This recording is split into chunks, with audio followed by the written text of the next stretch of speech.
Warahmatullahi wabarakatuh. Alhamdulillahirrabbilalamin. Wabihi nasta'in wala umuri dunya wadin. Wassalatu wassalamu ala asrofil anbiya'i wal mursalin wa ala alihi wa sahbihi ajmain. Amma ba'du.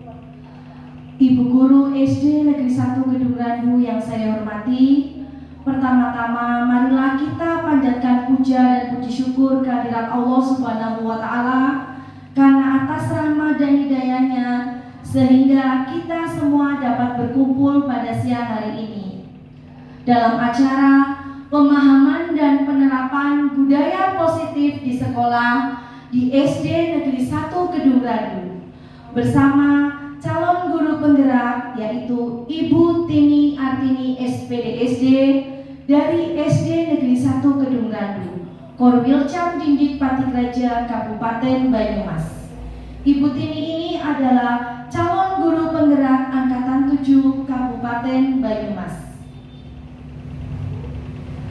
Pada sore hari ini saya akan membacakan acaranya. Yang pertama pembukaan, 2 sambutan, 3 acara inti, 4 lain-lain, 5 penutup.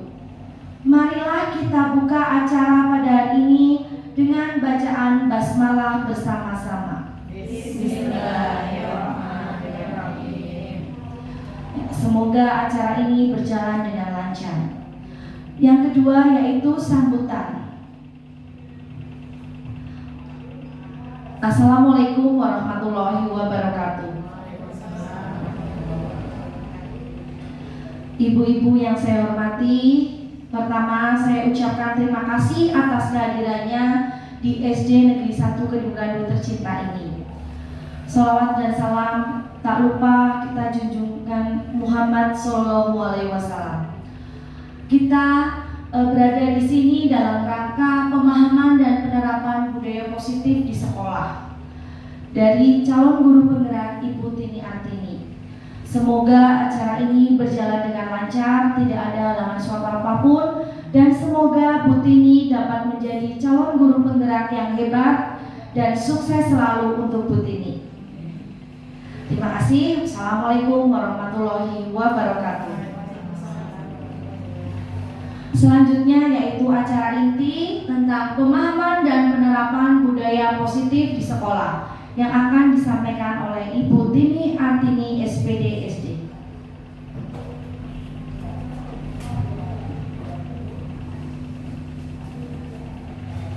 Bismillahirrahmanirrahim. Assalamualaikum warahmatullahi wabarakatuh. Waalaikumsalam. Terima kasih Pak Bu Anita Pradiana SPD selaku pembawa acara tadi dan kepada rekan-rekan guru dari SD Negeri 1 Gedung Randu. Terima kasih sekali atas kehadirannya ya, karena kita di sini adalah intinya belajar bersama Ibu. Sebetulnya saya ini juga bukan menggurui, tapi kita nanti akan belajar bersama bagaimana menerapkan itu pemahaman dan penerapan budaya positif di sekolah. Saya sendiri itu dalam hal ini untuk melakukan aksi nyata modul 1.4 yaitu budaya positif dari calon guru penggerak angkatan 7 Kabupaten Banyumas.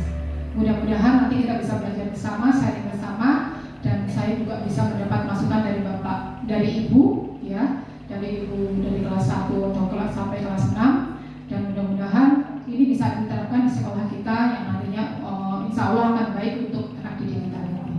Sebelumnya akan saya bacakan dulu puisi ya, puisi tentang Aku Melihat Indonesia. Aku melihat Indonesia, puisi karya Soekarno. Jikalau aku berdiri di pantai melihat, aku mendengar lautan Hindia bergelora, membanting di pantai ngeliat itu. Aku mendengar lagu sajak Indonesia.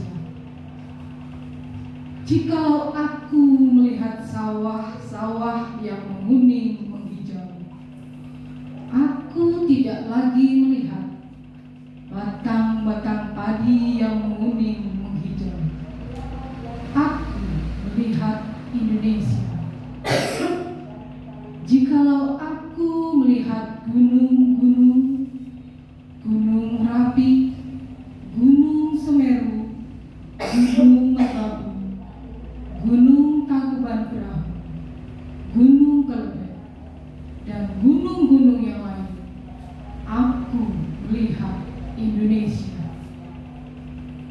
Jikalau aku mendengarkan lagu-lagu yang merdu dari Batak, bukan lagi lagu Batak yang kudengarkan, aku mendengarkan Indonesia. Jikalau aku mendengarkan pangkur palaran, bukan lagi pangkur palaran yang kudengarkan, aku mendengar Indonesia. Jikalau aku mendengarkan lagu Lesio dari Maluku, bukan lagi aku mendengarkan lagu Lesio, aku mendengar Indonesia. Jikalau aku mendengarkan burung perkutut menyanyi di pohon ditiup angin yang sepoi-sepoi, bukan lagi aku mendengarkan burung perkutut, aku mendengarkan Indonesia. Jikalau aku menghirup udara ini, aku tidak lagi menghirup udara, aku menghirup Indonesia. Jikalau aku melihat wajah anak-anak di desa-desa dengan mata yang bersinar-sinar, Pak, merdeka! Pak, merdeka! Pak, merdeka! Aku bukan lagi melihat mata manusia, aku melihat Indonesia. Demikian puisi yang diciptakan oleh Soekarno. Untuk selanjutnya yaitu kita mau masuk ke inti pemahaman dan penerapan budaya positif di sekolah. Ibu-ibu yang saya hormati, di sini kita belajar bersama guys, seperti yang tadi saya ucapkan di awal. Ya, mau next. Salam dan sejahtera. Assalamualaikum warahmatullahi wabarakatuh. Waalaikumsalam warahmatullahi wabarakatuh. Elaborasi pemahaman modul 1.4 budaya positif. Ya, next. Ya, perkenalan ini ya. Ya, sudah next. Di sini agendanya itu pembukaan, kompetensi lulusan capaian umum dan capaian khusus, pemahaman inti, eksplorasi konsep dan refleksi. Next lagi. Ya, kompetensi lulusan ini next juga Pak. Capaian umum, ya kita lihat lagi. Capaian khususnya. Nah, pertanyaan pemantik, ya setuju atau tidak setuju? Ya, di sini kita bisa melihat ya. Hukuman dapat mendisiplinkan anak untuk yang pertama itu kira-kira setuju atau tidak setuju Ibu? Hukuman dapat mendisiplinkan anak. Ya contohnya kita misalnya didik kita tidak mengerjakan PR, ya kemudian kita beri mereka hukuman. Nah ini kira-kira dapat mendisiplinkan anak atau tidak? Bisa. Ya. Untuk anak kelas rendah mungkin beda ya. Untuk mendisiplinkan itu beda.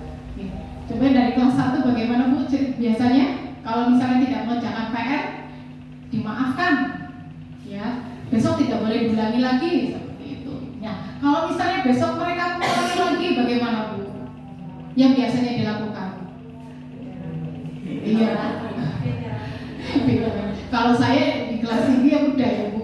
Ya karena kita sudah buat kesepakatan kelas, insya Allah ya anak-anak akan patuh walaupun nanti diulangi lagi ya, dan untuk jangka waktu 1-2 hari mereka aman masih patuh, tapi untuk seminggu lagi kita berbuat seperti itu mereka ulangi lagi. Nah ini ya hukuman yang hukumannya seperti apa yang dapat mendisiplinkan anak, nanti di belakang kita akan belajar bersama ya.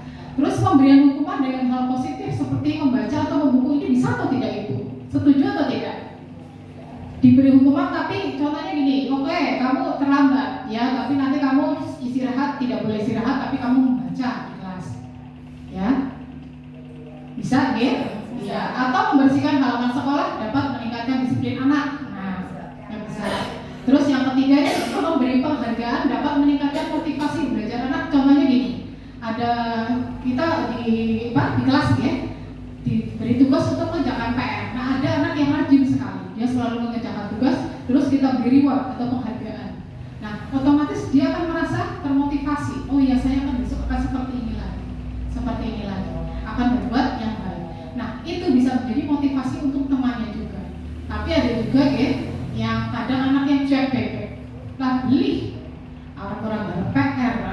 sior poro lihat dia, seperti itu Ibu, kadang seperti itu. Ya, next Mbak.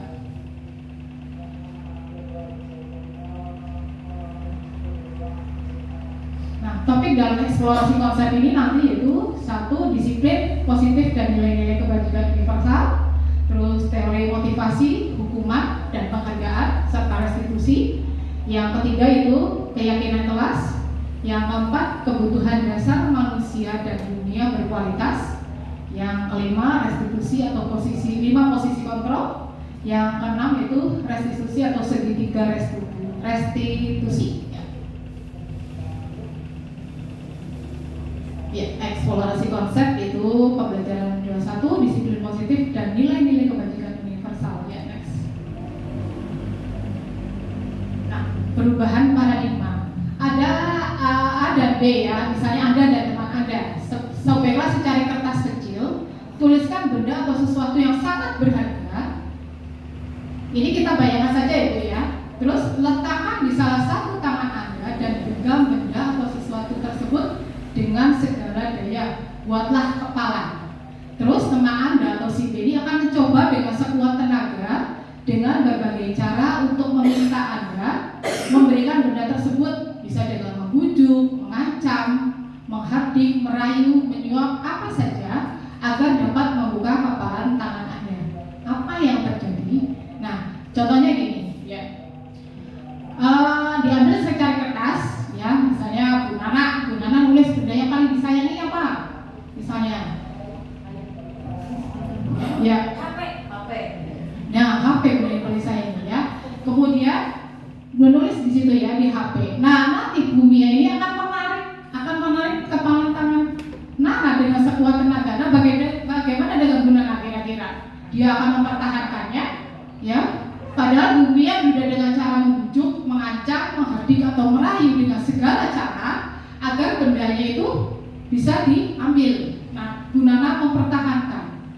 Nah, kira-kira kalau Bu Nana sendiri bagaimana?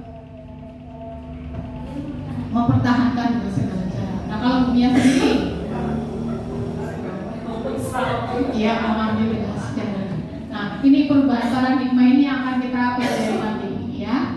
Terus selanjutnya, nah, perubahan paradigma atau teori kontrol atau teori pilihan atau ilusi kontrol yaitu ilusi guru mengontrol murid, ilusi bahwa kritik dan membuat orang merasa bersalah dapat menguatkan karakter. Ya, terus ilusi bahwa semua penguatan positif efektif dan bermanfaat. Terus ilusi bahwa orang dewasa memiliki hak untuk memaksa.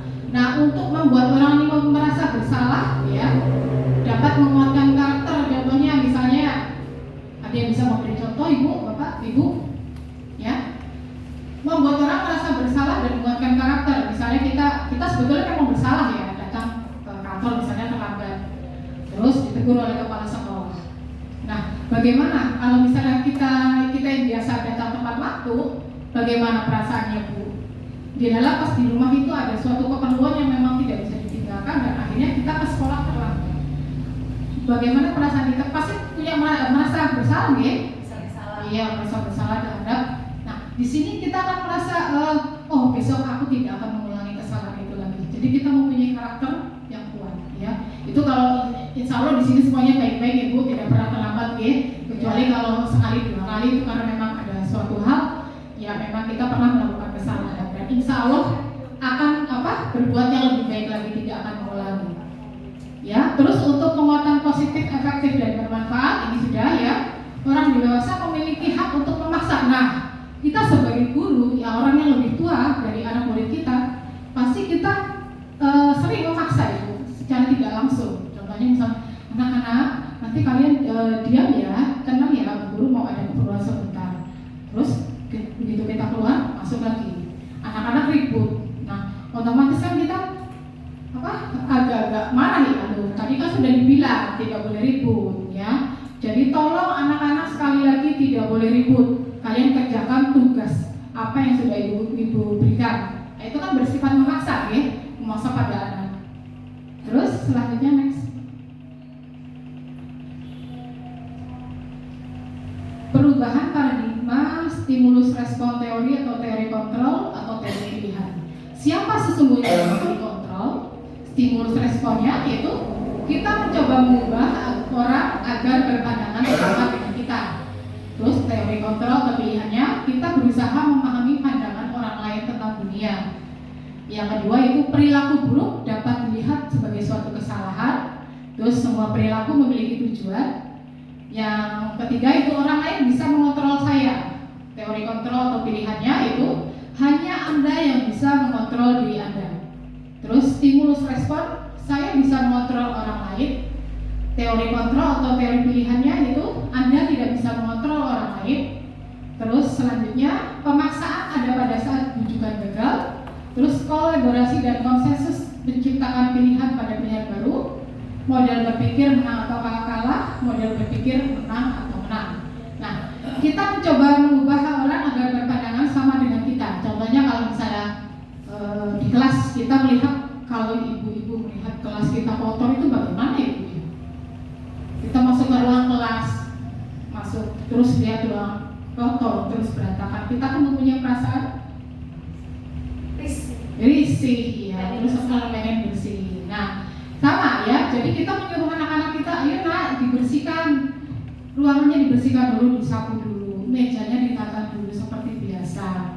Ya, terus papan tulisnya dihapus. Kalau kamu masuk ke dalam ruangan yang bersih, kalau kamu akan merasa senang, belajar pun akan merasa nyaman, ya. Tapi kalau kamu masuk ke dalam ruangan kotor, terus kamu mau belajar, terus pikirannya sudah nggak tenang, nggak nyaman, ya. Jadi pelajaran pun tidak akan masuk, susah untuk masuk, ya. Ini contohnya. Dan jadi kita berpandangan bahwa murid kita itu harus sama dengan kita, mempunyai pikiran yang bersih, ya, bersih agar nyaman saat pembelajaran berlangsung. Terus nah ini kita berusaha memahami pandangan orang lain tentang dunia. Jadi tidak semua anak mempunyai pikiran yang sama dengan kita. Ya, kita juga harus berpikiran terbuka.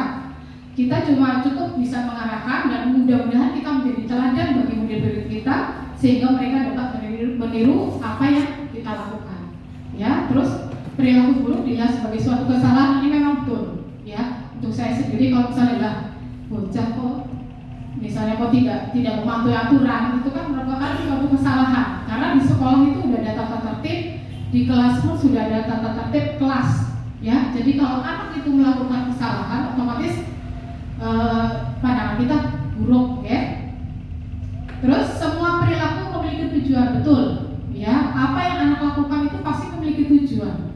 Apakah itu tujuan untuk mencari perhatian? Apakah itu tujuan untuk mendapatkan penghargaan? Ya, mudah-mudahan kita semua terbuka, ya, untuk sekali ini. Karena saya pun selama mengikuti CGP ini mau tanya banyak sekali kesalahan yang sudah saya lakukan selama ini. Ya, karena dengan mengikuti CGP ini, insya Allah pikiran saya terbuka bahwa tidak semua anak itu harus kita doktrinkan seperti yang kita mau. Karena mereka mempunyai bakat yang berbeda-beda dan kemampuan yang berbeda-beda. Terus orang lain bisa mengontrol saya, terus hanya Anda yang bisa mengontrol diri Anda seperti tadi, ya. Mbak ini Bu Nana tetap mempertahankan dan Bu Mia ingin merebut. Yang bisa mengontrol adalah dirinya sendiri. Ya, Nana ingin memberikan apa tidak, atau Bu Mia ingin merebut atau tidak adalah yang mengontrol dirinya sendiri. Terus pemaksaan ada pada saat rujukan gagal, ya betul, ya. Kadang kita agak memaksa, gitu. Kalau misalnya apa yang kita lakukan, yang kita harapkan kok gagal, nah itu kita memaksa. Terus kolaborasi dan konsensus menciptakan pilihan-pilihan baru. Nah ini memang kita harus punya banyak pilihan gitu dan berkolaborasi, tidak hanya dengan rekan sejawat. Kadang kita juga harus mendengarkan apa yang dimaui anak. Apa yang dimaui anak, asalkan kemauan itu memang benar dan baik. Tapi kalau misalnya mereka sudah mengarah ke hal-hal yang negatif, tetap harus kita ingatkan, ya. Terus model berpikir menang atau kalah, ya betul. Kayak jadi menang atau menang, semuanya kalau kita berbuat baik, insya Allah akan menang. Ya, next. Nah, disiplin positif teori kontrol atau teori pilihan dari Dr. William Gleiser ini banyak sekali, ya. Yang pertama itu Anda tidak bisa mengontrol orang lain, hanya Anda yang bisa mengontrol diri Anda sendiri. Ya, sampai sini bisa dipahami, Bu. Kita tidak tidak bisa mengontrol orang lain, kita harus bisa mengontrol diri kita sendiri. Ya, terus makna disiplinnya itu belajar kontrol diri dengan menggali potensi kita agar tercapai tujuan mulia, yaitu sesuatu menjadi seseorang yang kita inginkan berdasarkan nilai-nilai yang kita hargai. Terus semua perilaku memiliki tujuan, betul tadi udah ya. Terus model berpikir menang-menang, kolaborasi dan konsensus menciptakan pilihan-pilihan baru, sudah. Realitas atau kebutuhan kita berbeda, betul ya Bu ya, kebutuhan kita berbeda ya. Kebutuhan kita dan anak didik kita pun berbeda, dan kebutuhan setiap anak didik kita pun tidak semuanya sama, karena selama ini kita menyamaratakan, ya. Terus kita berusaha memahami pandangan orang lain tentang dunia. Setiap orang memiliki gambaran yang berbeda, betul. Terus untuk teori motivasinya, motivasi mereka itu yang pertama adalah untuk menghindari hukuman, disiplin positif itu ya, agar mereka tidak mendapat hukuman, mereka melakukan hal yang positif. Terus untuk mendapatkan imbalan, ya kadang ya nanti Bu Guru beri bintang ya untuk anak TK, anak kelas 1, kelas 2. Nanti Bu Guru beri gambar senyum ya. Nah untuk anak kelas tinggi biasanya imbalannya apa Bu? Kalau misalnya untuk anak kelas tinggi diberi imbalan bukan berupa uang ya biasanya ya, diberi, mereka pun dikasih, oh kamu bagus ya, semangat lagi belajarnya ya, iya, menjadi contoh untuk temannya itu udah suatu kebanggaan ya. Pernah Bapak Ibu mengalami misalnya di dalam kelas, oh Bu Nana pintar ya, misalnya Nana pintar ya, nanti contoh ini seperti ini, Nana rajin belajar, nilainya bagus-bagus, tidak pernah terlambat. Bagaimana perasaannya? Iya senang. Karena kita pun sebagai murid, kalau kita dipanggil oleh guru kita dengan nama sendiri itu senangnya minta ampun, oke? Atau tidak hanya saya saja sudah tua ya, sudah dewasa, kuliah, terus disebut nama kita, misalnya coba ini jawabannya apa? Nah itu udah senang sekali, oke? Apalagi kemarin zaman Zoom itu orang misalnya pesertanya ratusan atau ribuan, terus kita di situ disuruh menuliskan atau menjawab pertanyaan. Kita di situ dalam Zoom itu kan kacau. Nah kita disebut namanya, disuruh menjawab, itu senangnya sudah luar biasa. Padahal di situ teman-teman kita juga banyak. Nah itu yang kita terapkan di tempat kita mengajar biasa. Oke? Terus untuk menghargai diri sendiri, betul ya. Contohnya kalau kita berangkat, insya Allah berangkatnya tidak pernah terlambat. Oh ya berarti kita bisa menghargai diri kita sendiri ya, membuat bangga diri kita sendiri dan bisa menjadi contoh teladan buat murid-murid kita. Terus nilai-nilai kebajikan universal yaitu di sini ada motivasi ekstrinsik ya dari luar dan motivasi intrinsik. Terus selanjutnya adalah posisi kontrol, 5 posisi kontrol yaitu 1 menghukum, 2 membuat rasa bersalah, 3 teman, 4 pemantau, 5 manajer. Terus untuk segitiga restitusinya itu menstabilkan identitas, tadi sudah, nanti ada segitiga restitusi, validasi kebutuhan, menanyakan keyakinan. Terus yang 5 kebutuhan dasar manusia itu bertahan hidup, penguasaan, kasih sayang dan rasa diterima, kesenangan dan kebebasan. Nah ini ada juga nanti keyakinan kelas ya. Keyakinan kelas mungkin kita baru pernah dengar ya Bu. Kalau kita biasanya pahamnya tentang kesepakatan kelas ya. Yuk next Mbak.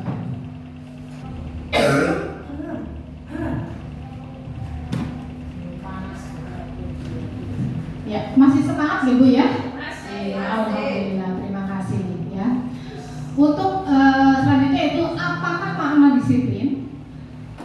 Berasal dari bahasa Latin disiplin, disiplina yang artinya belajar, yaitu makna asal dari kata ini berkonotasi dengan disiplin diri dari murid-murid Socrates dan Plato. Disiplin diri membuat orang menggali potensinya menuju sebuah tujuan apa yang dia hargai. Namun dalam budaya kita, makna kata disiplin telah berubah menjadi sesuatu yang dilakukan seseorang pada orang lain untuk mendapatkan kepatuhan. Kecenderungan umum adalah menghubungkan kata disiplin dengan ketidaknyamanan, bukan dengan apa yang kita hargai atau pencapaian suatu tujuan mulia. Ya, next.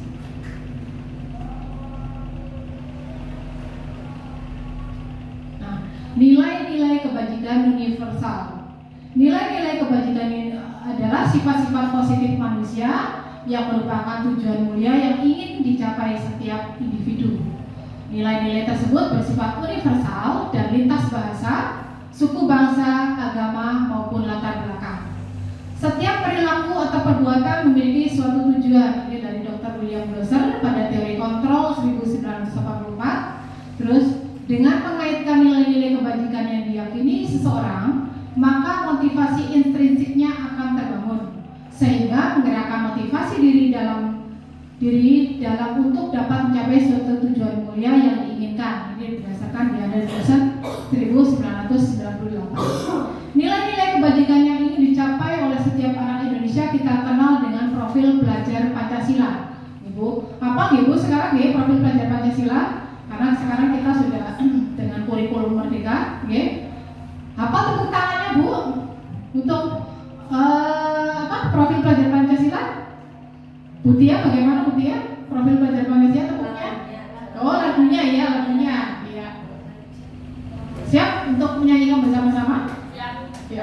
1, 2, 3. Pelajar Pancasila beriman dan bertakwa pada Tuhan Yang Esa dan berakhlak mulia, berkebinekaan global, gotong royong mandiri, kreatif dan bernalar kritis.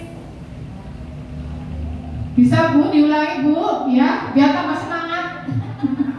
Coba Bu Mita. Yo, Bu Nana.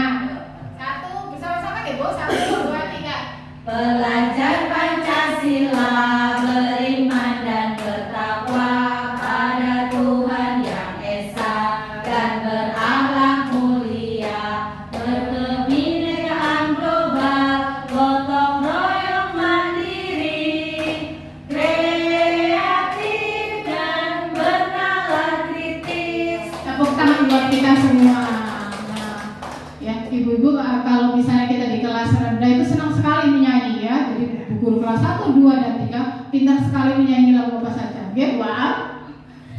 Pintar sekali menyanyi lagu apa saja dan pintar mengarang lagu apa saja. Ya, karena biasanya dihubungkan dengan mengarang lagu apa saja.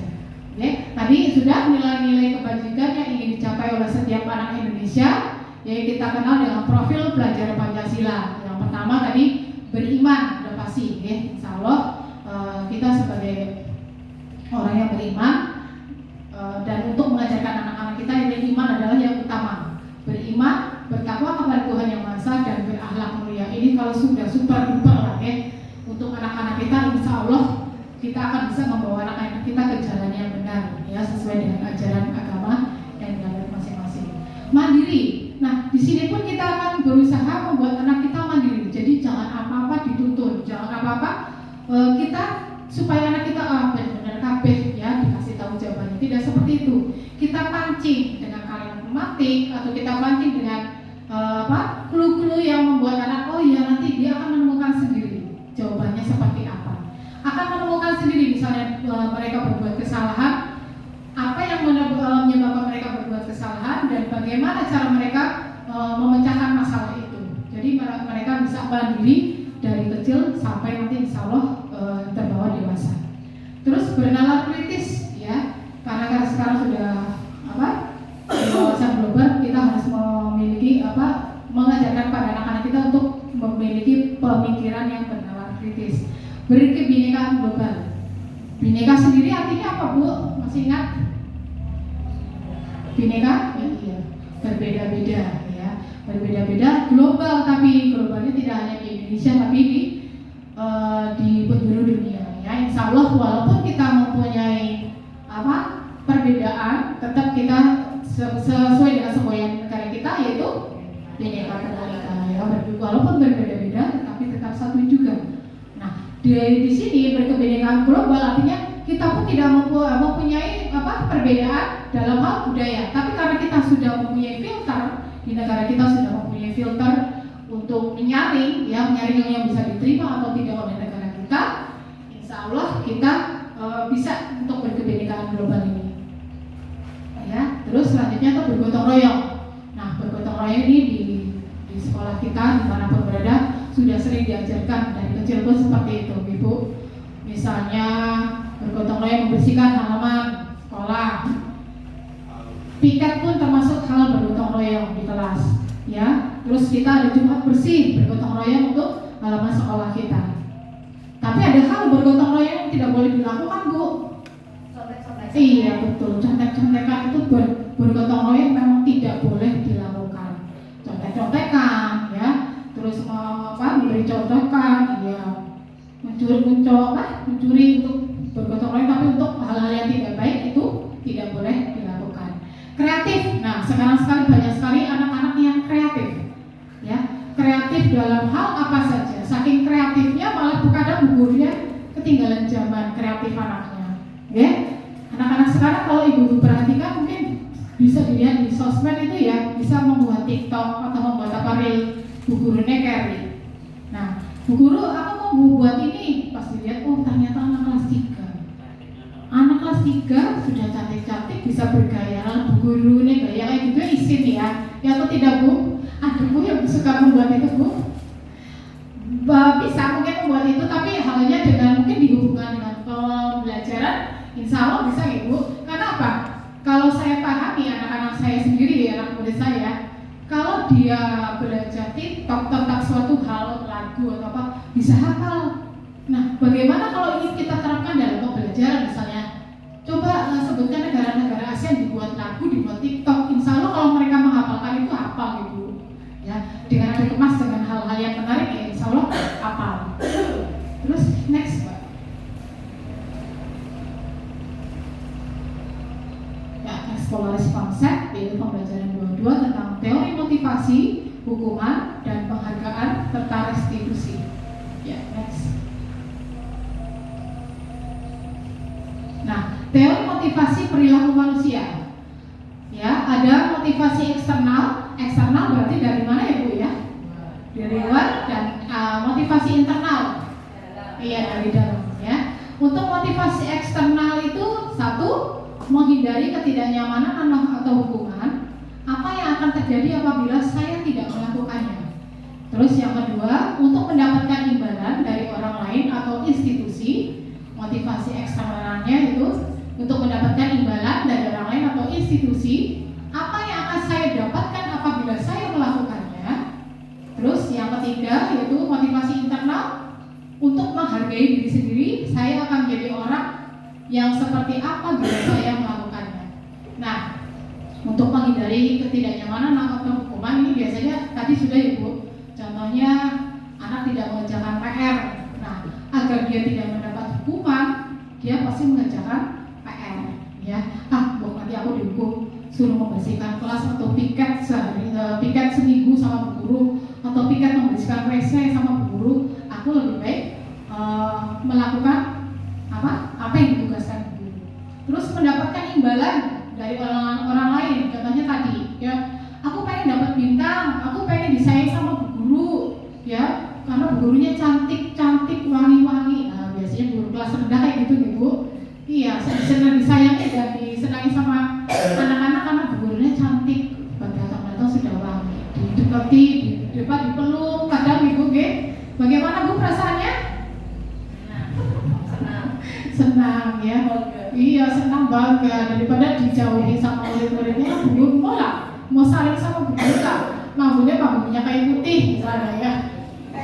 Minyak kayu putih aja seger ya Bu. Iya.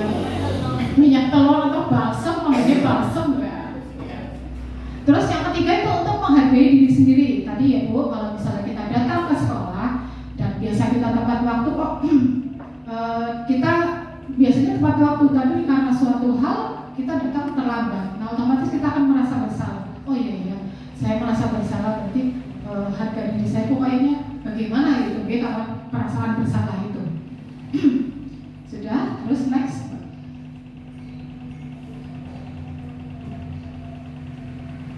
Nah, merdeka menurut Ki Hajar Dewantoro, merdeka itu artinya tidak hanya terlepas dari perintah, akan tetapi juga cakap buat memerintah diri sendiri. Ki Hajar Dewantoro yaitu pemikiran, konsepsi, keteladanan, sikap merdeka, ya, yaitu cetakan kelima tahun 2013 halaman 469. Nah, ini yang dimaksud dengan merdeka itu menurut beliau itu tidak hanya terlepas dari perintah, aku nggak mau diperintah, jadi aku merdeka, bebas. Tidak seperti itu, tapi juga tidak hanya itu ya, tapi juga cakap buat memerintah diri sendiri dalam hal yang positif ya. Oh iya, aku ingin menjadi orang yang ingin dihargai. Bagaimana dengan hal-hal melakukan hal yang baik, ya, mengikuti aturan yang baik. Yuk, next.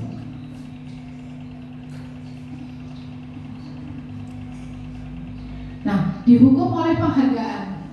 Bahwa penghargaan berlaku sama dengan hukuman dalam arti meminta atau membujuk seseorang melakukan sesuatu untuk memenuhi suatu tujuan tertentu dari orang yang meminta atau membujuk.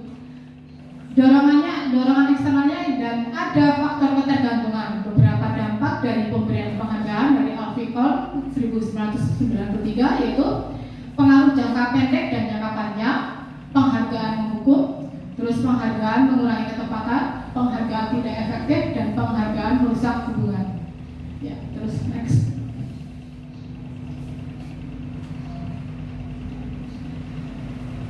Nah, ini adalah contoh dihukum oleh penghargaan. Penghargaan bisa menurunkan kualitas, ya. Terus penghargaan mematikan kreativitas dan penghargaan mengurangi motivasi intrinsik. Ini pengaruhnya sangat ini sekali ya Bu ya. Sangat sekali pengaruh hukuman ini, walaupun dihukum oleh penghargaan menurunkan kualitas. Artinya kalau kita dihukum misalnya dihukum ya, karena kita mempunyai perasaan bersalah, jadi kita merasa wah kualitas diri saya kurang, ya. Terus penghargaan mematikan kreativitas. Nah, anak-anak yang didoktrin misalnya, wah kamu sudah bagus tapi seharusnya kamu lebih bagus lagi. Nah, ini sebetulnya anak itu sudah berkreativitas, tapi karena dia didorongkan oleh kata-kata seperti itu, jadi mematikan kreativitasnya. Lah, aku kesel-kesel lagi, Bu Guru malah ngendikannya kayak gini, aku sudah nggak mau lah. Nah ya, terus penghargaan mengurangi motivasi intrinsik tadi, sampai yang kedua ya. Jadi mereka tidak mempunyai motivasi lagi, tidak mempunyai motivasi untuk aku pengen lebih baik lagi, itu tidak ada. Ya, terus next. Nah, di sini ada tindakan guru, hukuman atau konsekuensi.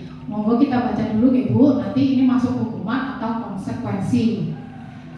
Mencatat 100 kali di dalam buku kalimat, saya tidak akan terlambat lagi karena terlambat ke sekolah. Disuruh mencatat 100 kali dalam buku kalimat, ini termasuk hukuman atau konsekuensi? Hukuman. Kenapa disebut hukuman? Karena biasanya hukuman ya Bu, hukuman itu kadang tidak nyambung dengan apa yang dilakukan kesalahan oleh anak itu, ya. Dan hukuman itu biasanya identik dengan menyakiti, tidak hanya dengan fisik, dengan non fisik pun itu termasuk kegiatan menyakiti. Nah, itu biasanya hukuman. Perbedaan hukuman dengan konsekuensi. Jadi hukuman itu tidak ada hubungannya dengan apa yang dilakukan kesalahan anak itu sehingga anak itu harus menebusnya, ya. Contohnya yang nomor 1, dia mencatat 100 kali di dalam buku kalimat. Tadi termasuk apa ya Bu? Hukuman ya. Nah, itu nyambung gak? Padahal dia cuma datang terlambat ke sekolah, ya. Agak nyambung apa gak dengan hukumannya? Ya dengan apa yang harus dilakukan? Tidak nyambung. Jadi ini termasuk hukuman, ya. Terus yang kedua, lari mengelilingi lapangan basket 2 kali karena terlambat hadir di sekolah. Termasuk hukuman apa? Konsekuensi. Hukuman. Ini sama, ya. Uang terlambat kok disuruh melayu-melayu lapangan basket, ya. Itu kan termasuk ya hukuman, menyakiti ya. Menyakiti memang sehat, tapi setidak-tidaknya itu kan tidak nyambung dengan apa yang dilakukan oleh anak itu kesalahannya, ya. Terus yang ketiga itu murid diminta untuk push up 15 kali karena tidak menggunakan masker ke sekolah. Hukuman. Ya, kenapa disebut hukuman tadi Bu? Ya, diminta push up 15 kali ya karena kesalahan cuma tidak menggunakan masker, ya. Terus mengganti kertas tugas teman yang telah dicoret-coret. Konsekuensi. Ya, ini agak nyambung ya Bu ya. Menggantikan kertas tugas teman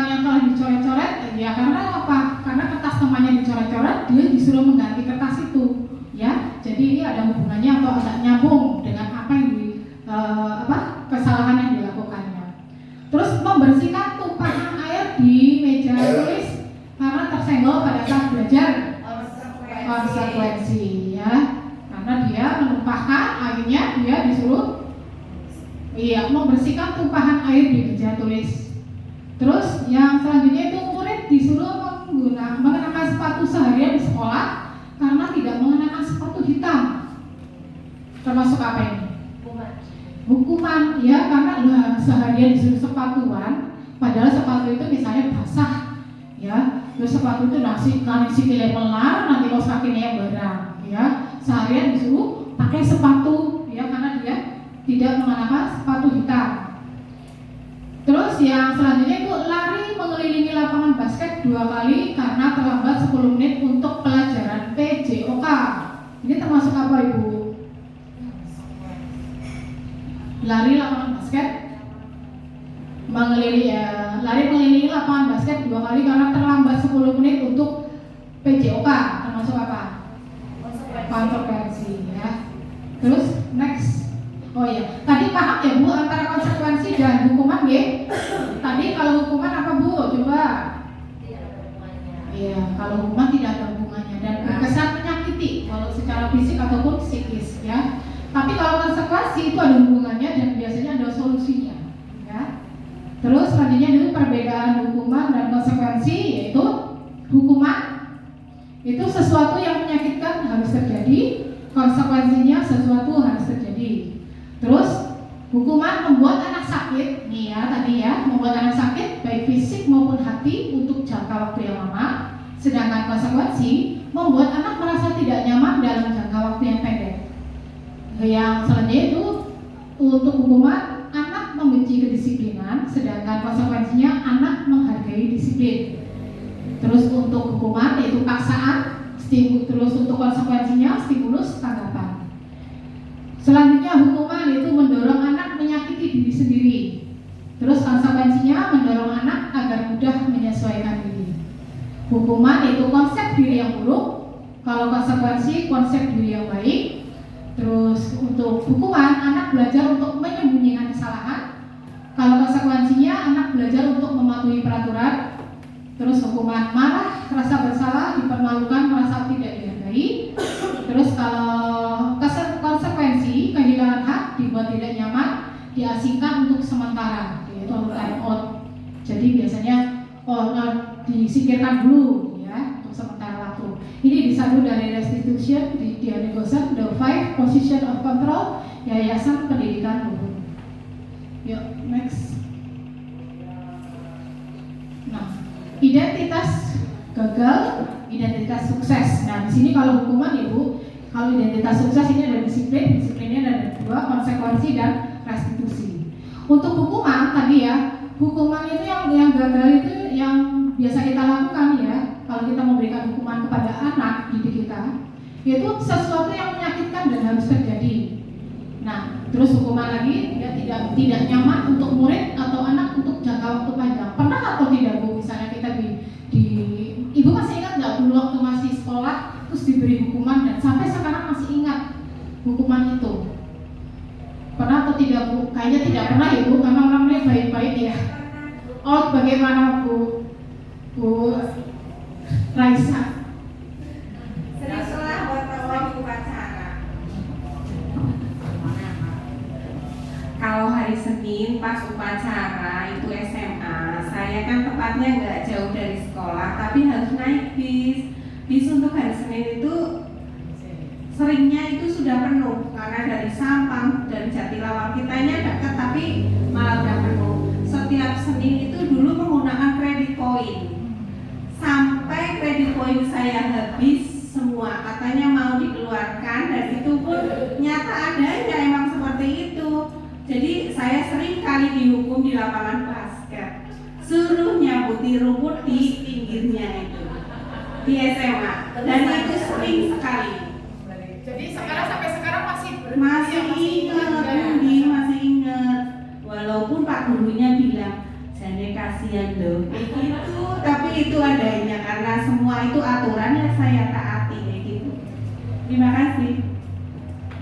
Terima kasih. Ini pengalaman yang bagi saya juga kalau mendengarkan atau mengingat seperti itu ada luar biasa ya. Terima kasih Bu Rasia. Pengalamannya tidak mengenakan dan akan terlalu terkenang. Dan mungkin Pak gurunya pun yang beri hukuman, awas ya aneh seperti itu ya. Tapi insya Allah tidak ya Bu ya sekarang. Nah ini ya memang kalau kita ingat, saya pun ingat sebetulnya bukan pengalaman saya tapi pengalaman teman saya. Itu karena dia diberi pelajaran, ngobrol sendiri, bicara sendiri, dan diberi hukuman, ininya ditarik. Bayangan ini kan itu zaman dulu ya Bu ya. Kalau sekarang insya Allah sudah tidak ada.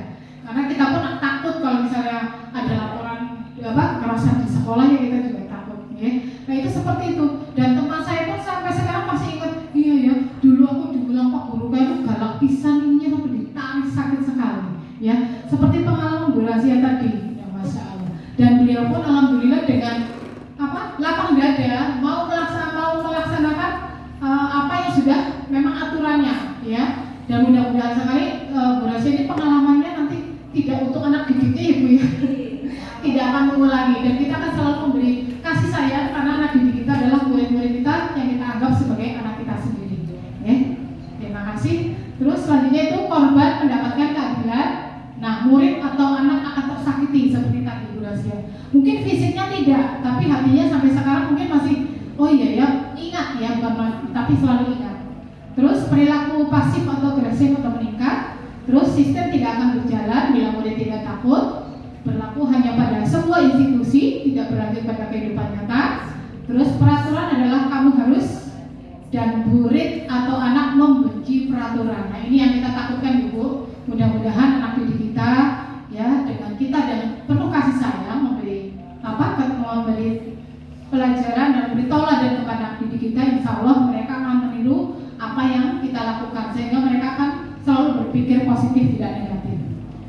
Terus untuk konsekuensi itu sesuatu harus terjadi, terus tidak nyaman untuk anak itu untuk jangka waktu pendek, korban bisa diabaikan, murid atau anak dibuat tidak nyaman, terus penguatan hanya bertahan dalam jangka waktu pendek, memerlukan monitoring dan supervisi terus menerus dari guru. Nah ini artinya ini ya Bu, kita harus selalu mengingatkan ya, walaupun anak itu setiap hari besok tidak mengerjakan PR lagi, ya dikerjakan lagi, kita ingatkan lagi seperti itu. Dan kita memang tidak bosan ya untuk mengingatkan anak. Terus membantu penerapan mengikuti peraturan dalam masyarakat. Apa peraturannya? Mampukah kamu melakukannya? Terima kasih. Ini anak sudah merasa senang sekali kalau kita mengucapkan terima kasih ya.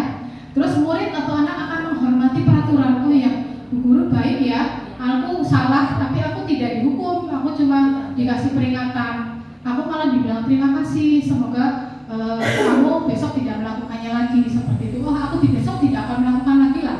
Aku akan berbuat yang lebih baik lagi lah. Mungkin anak seperti itu Ibu. Terus untuk restitusi ini bagus sekali ya, merupakan pilihan. Jadi anak diberi pilihan. Terus menguatkan untuk murid atau anak dalam jangka waktu panjang ya. Terus korban atau mendapatkan ganti, murid atau anak mendapatkan penguatan. Terus masalah perpecahan. Jadi kita tidak hanya menyalahkan anak, tapi anak juga mempunyai solusi. Oh ya, karena saya terlambat, terus tadi saya terlambat karena saya tidurnya terlalu malam. Saya tidak akan tidur terlalu malam, biar besok saya berangkat pagi, ya seperti itu. Terus murid belajar bertanggung jawab untuk perilakunya. Terus fokus pada pemecahan masalah dalam jangka waktu panjang. Apa yang kamu yakini, apa yang bisa kamu lakukan untuk memperbaiki masalah ini. Terus murid atau anak menghormati dirinya dan orang lain, ini positif ya. Jadi ini adalah bentuk dari identitas gagal dari suatu hukuman, dan identitas sukses itu ada yang netral dan positif. Yuk next.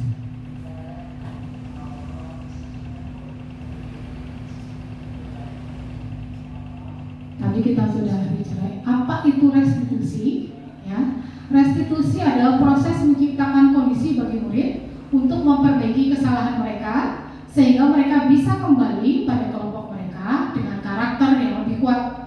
Restitusi juga merupakan proses kolaboratif yang mengajarkan murid untuk mencari solusi untuk masalah mereka dan membantu murid berpikir tentang orang seperti apa yang mereka ingin menjadi, yaitu tujuan mulia, dan bagaimana mereka harus memperlakukan orang lain. Dari Kusen 2004. Ya, next. Nah, ini adalah 9 ciri-ciri restitusi. Yang pertama itu bukan untuk menebus kesalahan, ya, namun untuk belajar dari kesalahan. Yang kedua, memperbaiki Yang ketiga, tawaran bukan paksaan. Yang keempat, restitusi menuntun untuk melihat ke dalam diri. Yang kelima, restitusi mencari kebutuhan dasar yang mendasari tindakan. Yang keenam, restitusi diri adalah cara yang paling baik.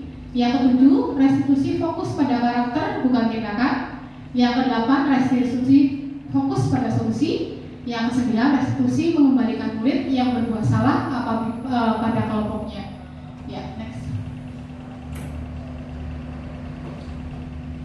Ya, eksplorasi pembelajaran 3 keyakinan kelas. Ya, next. Nah, mengapa tidak peraturan saja? Mengapa harus keyakinan kelas? Ibu-ibu mungkin sudah baru dengar apa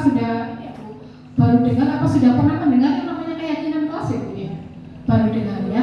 Saya pun baru dengar ya. Nah, setelah masuk CGP ini saya baru tahu, oh, keyakinan kelas itu ternyata sama dengan kesepakatan kelas yang sebetulnya sudah kita lakukan dari sudah lama ya, Bu. Kesepakatan kelas yang kita buat di dalam kelas biasanya sebelum awal pembelajaran. Di awal pembelajaran kita membuat kesepakatan kelas dengan murid-murid kita. Ya, misalnya kesepakatan kelas apa saja yang biasanya dialami di dalam kelas kita. Yang pertama biasanya, ya, datang terlambat misalnya. Nah, itu kita buat kesepakatan. Bagaimana anak-anak kalau datang terlambat? Ini, ya. Terus yang kedua adalah masalah kebersihan. Ya, kita buat lagi kesepakatan. Ya, anak-anak kalau misalnya kelasnya selalu kotor, tidak bersih, bagaimana? Ya, kita harus kita buat regu piket Bu Guru. Nah, kalau tidak yang melaksanakan piket, bagaimana? Nah, seperti itu. Nanti anak-anak akan, misalnya dia akan menuliskan sendiri apa saja yang ada di dalam kelas yang membuat mereka nyaman dan dalam belajar. Dituliskan. Nanti setelah mereka menuliskan sendiri, kita sepakati bersama. Ya, mereka sudah sepakat setuju. Ya, biasanya dengan apa? Hukumannya, bukan hukumannya, biasa dengan konsekuensinya apa? Ya, kalau mereka tidak melakukan, kalau mereka sudah sepakat dan setuju, tok ketuk palu, dan itulah jadi kesepakatan kelas atau keyakinan kelas ya. Terus mengapa kita memiliki peraturan harus menggunakan helm bila mengendarai kendaraan roda 2 misalnya? Coba Bu, kita harus menggunakan helm, iya, untuk keselamatan. Karena bagian kepala ini sangat vital sekali, ya. Terus mengapa kita memiliki peraturan 3M, menggunakan masker, mencuci tangan, dan menjaga jarak 1,5 meter? Iya, kesehatan. Terus mengapa kita memiliki peraturan harus datang tepat waktu pada saat mengikuti pelatihan? Disiplin, ya, supaya tidak ketinggalan, ya. Terus untuk mendukung motivasi intrinsik kembali ke nilai-nilai atau keyakinan lebih menggerakkan seseorang dibandingkan mengikuti serangkaian peraturan-peraturan. Next. Nah, budaya positif ini ya Bu, ini kita mulai dari peraturan kelas tadi ya. Peraturan kelas kita buat. Nah, setelah kita buat tadi anak-anak maju, terus dibuat menjadi keyakinan kelas. Kalian setuju, kalian paham, kalian yakin? Oke, kita setujui bersama ya. Terus setelah itu nanti dalam kelas, misalnya di kelas 1, oh sudah membuat keyakinan kelas, dia akan merembet ke kelas 2, kelas 3, kelas 4, kelas 5, kelas 6 menjadi lingkungan positif. Di dalam sekolah itu jadi lingkungan positif yang bagus. Terus di dalam lingkungan positif yang bagus, insya Allah nanti akan menimbulkan budaya positif. Yuk, next. Nah, ini adalah contoh ya poster dari anak yang untuk membuat kesepakatan kelas. Ini bagus sekali karena pakai Canva ya.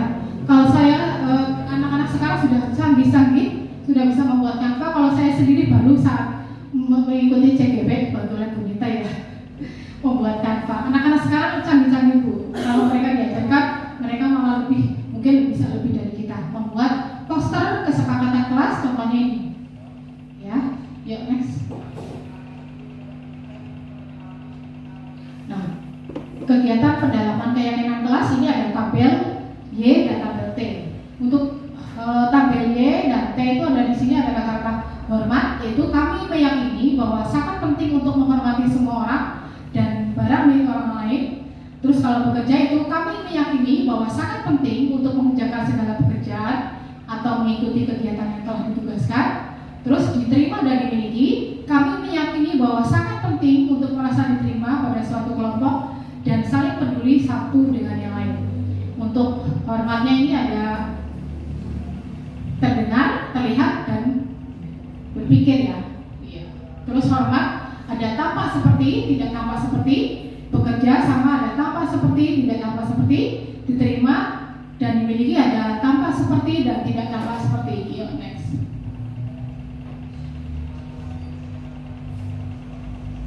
Nah, ini ada hormat, yaitu hormat terdengar itu satu orang berbicara, yuk bantu aku, yuk kita bisa selesaikan ini bersama. Terima, tolong ya.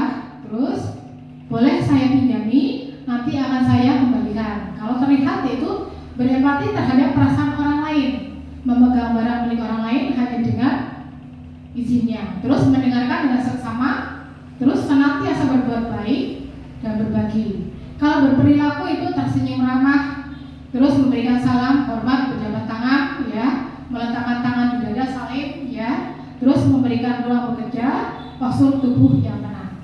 Kalau hormat ini ada tampak seperti, yaitu datang tepat waktu, tidak tampak seperti, sering hadir terlambat.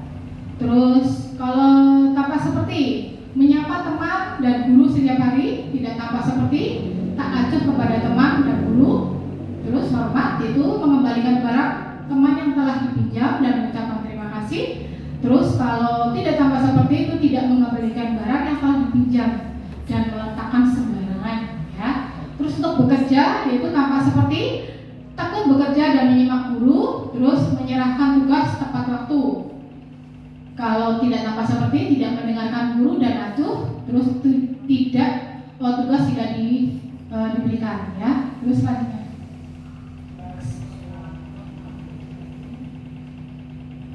Nah, peraturan dan keyakinan kelas ini. Kalau selalu kembalikan buku ke tempatnya itu kira-kira termasuk apa ya, Bu?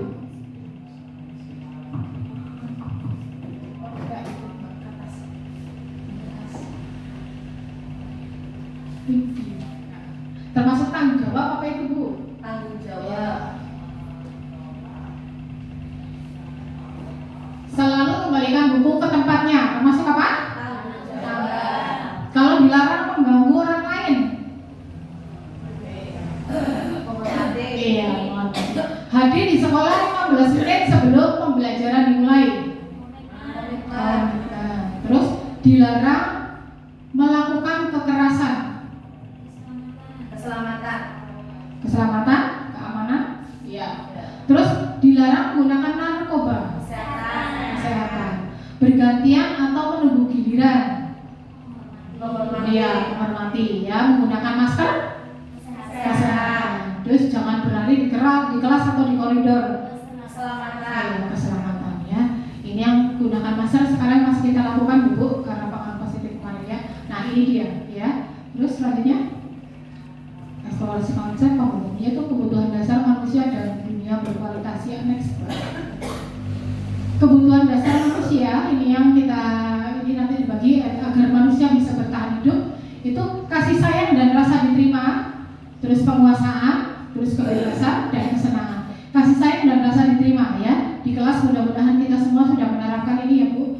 Kasih sayang dan rasa diterima, bagaimanapun anak didik kita keadaannya, insya Allah tetap kita terima, ya. Maksudnya walaupun mereka tidak semua anak sebetulnya bodoh karena kemungkinan malas atau kurang diperhatikan, jadi anak-anak itu agak kurang memperhatikan pembelajaran apa yang kita ajarkan, ya, sehingga pemahamannya lama sekali. Nah, ini kita harus sabar, ya, dan memang harus kita harus mempunyai rasa diterima. Terus penguasaan, ya, penguasaan selanjutnya adalah kebebasan.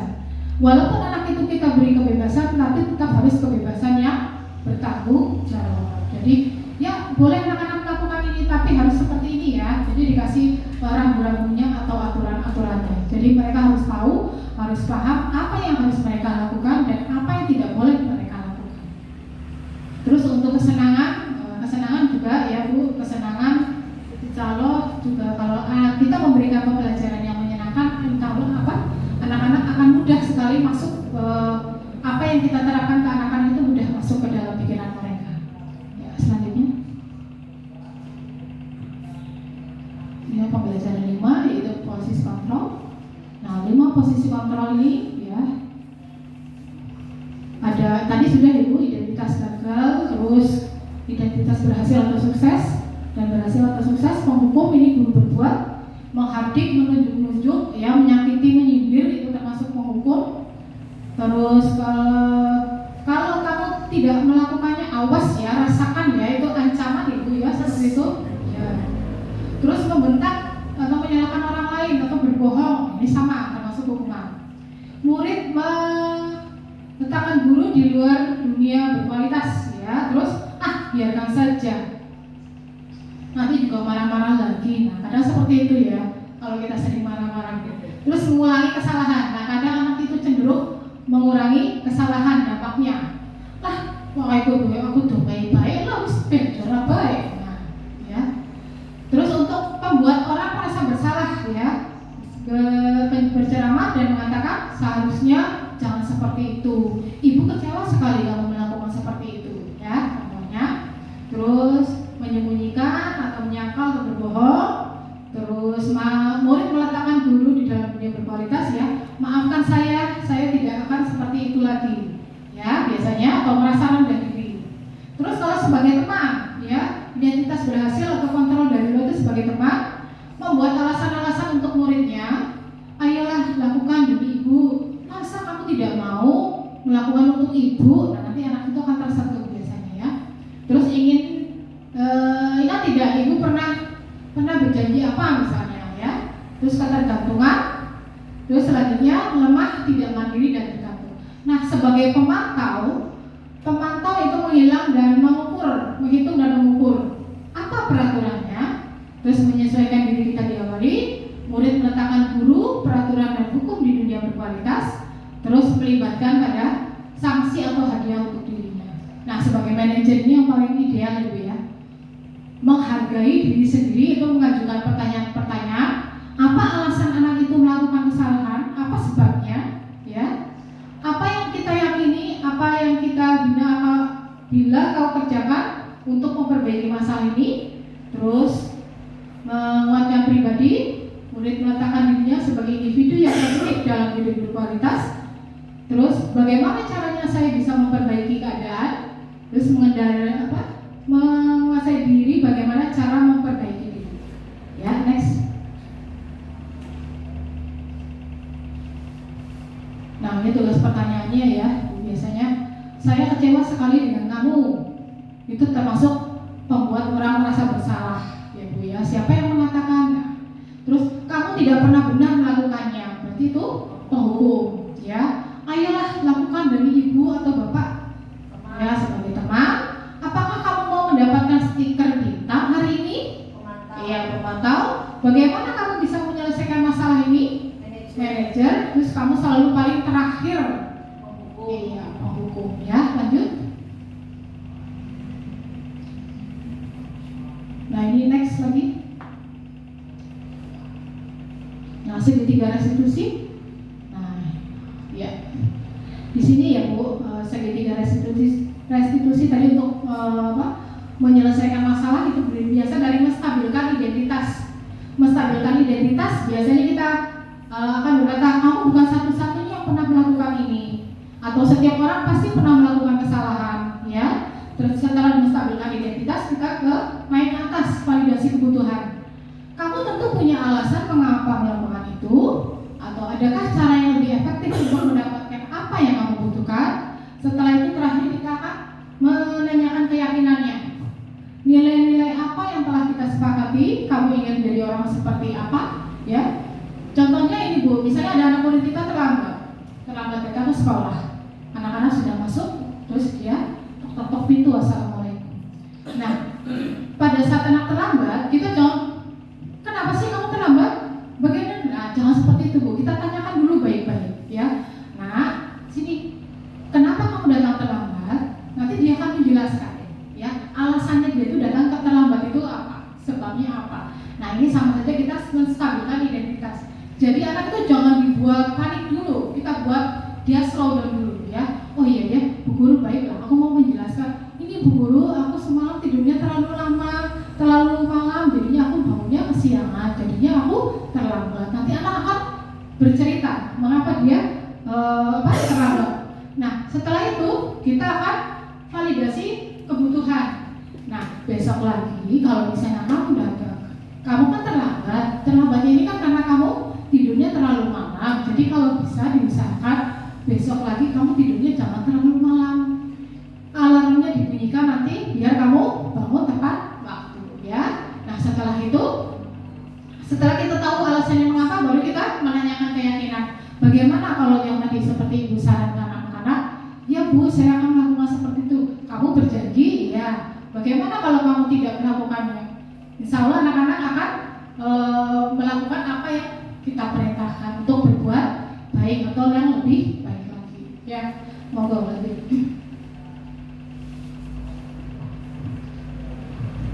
Nah, ini adalah menstabilkan identitas, yaitu untuk membuat anak yang merasa gagal karena berbuat salah menjadi positif pada dirinya, ya. Tadi dia datang terlambat, kita tanyakan apa alasannya, dia akan merasa, oh iya ya, aku tidak salah banget ya, karena aku mempunyai alasannya. Terus guru berkata berbuat salah itu hal yang manusiawi, tidak ada manusia yang sempurna. Bapak dan Ibu juga pernah berbuat salah, nih ya, kata-kata yang bisa kita gunakan untuk menstabilkan identitas, membuat anak itu merasa tidak down. Ya, lanjut.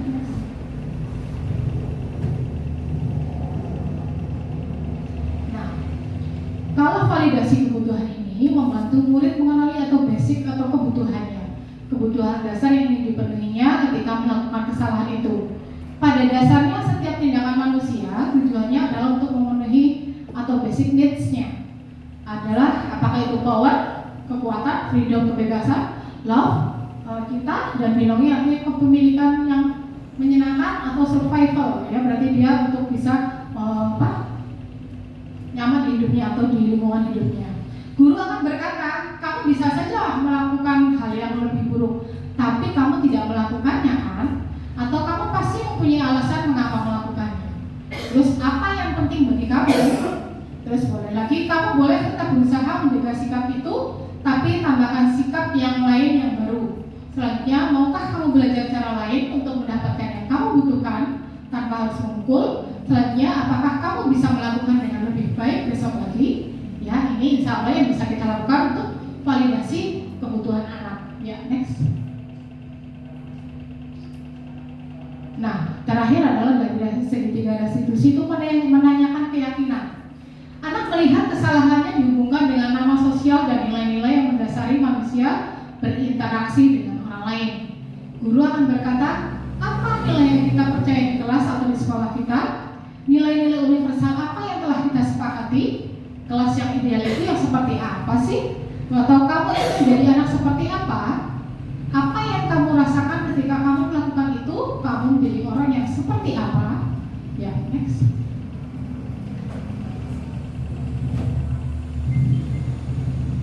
Nah, dari ini ya, kita akan kembali yaitu apakah kamu ingin berbuat lebih baik lagi? Apakah saat ini sedang menjadi orang yang sedang kamu inginkan? Ini banyak sekali. Ya, kapan kamu siap dan mulai? Ya, next.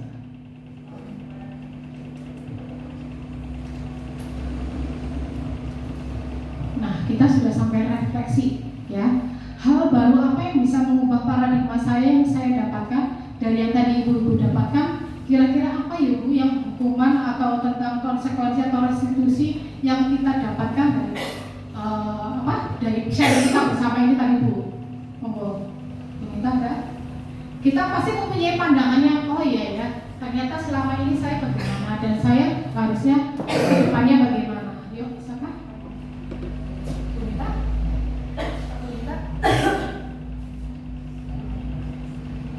Bu Rasia? Pak Mona?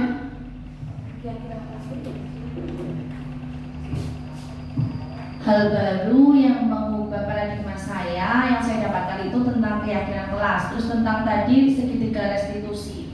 Jadi kita suatu permasalahan dengan anak didik kita itu kita selesaikan dengan segitiga restitusi tadi. Terima kasih sekali. Betul sekali ya. Saya pun seperti itu sependapat ya. Ternyata setelah saya baca dan saya pelajari, oh iya, ternyata ini yang memang harus kita lakukan agar anak-anak itu tidak merasa terlalu bersalah dengan apa yang sudah mereka lakukan yang tidak sesuai dengan aturan. Terus perasaan apa yang muncul selama mengikuti ini, Bu? Ya, selama mengikuti khususnya mengenai makna disiplin dan motivasi intrinsik. Mudah-mudahan ini bisa kita terapkan ke anak didik kita, gitu. Insya Allah kita bisa terapkan. Nanti dari lingkungan kelas masing-masing dulu, kelas 1, kelas 2, kelas 3, kelas 4, kelas 5, kelas 6. Dari situ nanti akan ketika dari peraturan kelas tadi sudah menjadi lingkungan yang positif. Lingkungan positif akan lagi menjadi budaya positif. Insya Allah dari sekolah sini dan akan diterapkan di sekolah lain pun, insya Allah nanti sekolah di seluruh Indonesia menjadi lingkungan sekolah dengan budaya positif. Terus peran abang seperti apakah yang telah saya lakukan selama mengikuti ini? Berarti ya, insya Allah tugas kita adalah membimbing ya Bu, membimbing anak-anak dan mengarahkan, karena mereka pasti mempunyai cita-cita ya, dan kita membimbing mereka agar mereka selamat sampai dengan tujuan dan apa yang mereka cita-citakan. Terus selanjutnya itu saya akan menjadi abang yang seperti apa? Insya Allah kita semua akan menjadi ibu-ibu dari anak-anak murid kita, menjadi ibu yang baik dan menjadi teladan bagi anak-anak murid kita semuanya. Amin. Nah, demikian pemaparan saya. Ya, terima kasih. Alhamdulillah. Terima kasih ya, demikian pemaparan saya. Amin. Amin. Untuk semuanya, untuk kita semua, semoga kita bisa menerapkan apa yang sudah kita paparkan tentang budaya positif ini. Saya tidak menggurui ya Bu, kita sharing bersama, belajar bersama. Mari kita bangun dan kita gali apa potensi yang ada pada anak didik kita, dan untuk hukuman-hukuman insya Allah kita kurangi dan kita tiadakan, kita ganti menjadi restitusi dan lainnya dengan budaya-budaya yang positif. Ya. Akhir kata dari saya, mohon maaf apabila banyak kekurangan dan kesalahan. Akhir kata, wassalamualaikum warahmatullahi wabarakatuh. Waalaikumsalam.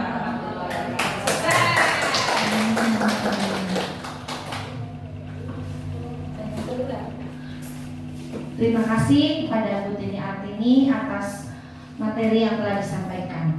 Acara selanjutnya yaitu penutup. Marilah kita tutup acara pada hari ini dengan bacaan hamdalah bersama-sama. Alhamdulillahirobbilalamin. Terima kasih. Semoga dengan adanya pemahaman dan penerapan budaya positif di sekolah ini menjadi bermanfaat untuk kita dan kita terapkan di sekolah kita tercinta ini. Amin. Wassalamualaikum warahmatullahi wabarakatuh.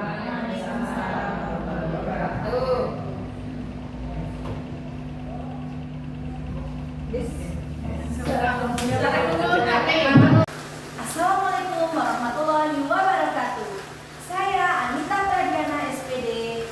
Aksi nyata budaya positif di sekolah yang disampaikan oleh Ibu Tini Artini SPDSD sangat baik dan menginspirasi. Saya menjadi tahu materi tentang disiplin positif dan nilai-nilai kebajikan universal, keyakinan kelas, kebutuhan dasar manusia, posisi kontrol, dan segitiga restitusi. Budaya positif ini akan saya terapkan di kelas saya. Semoga sukses selalu Ibu Tini Artini SPDSD menjadi CGP yang hebat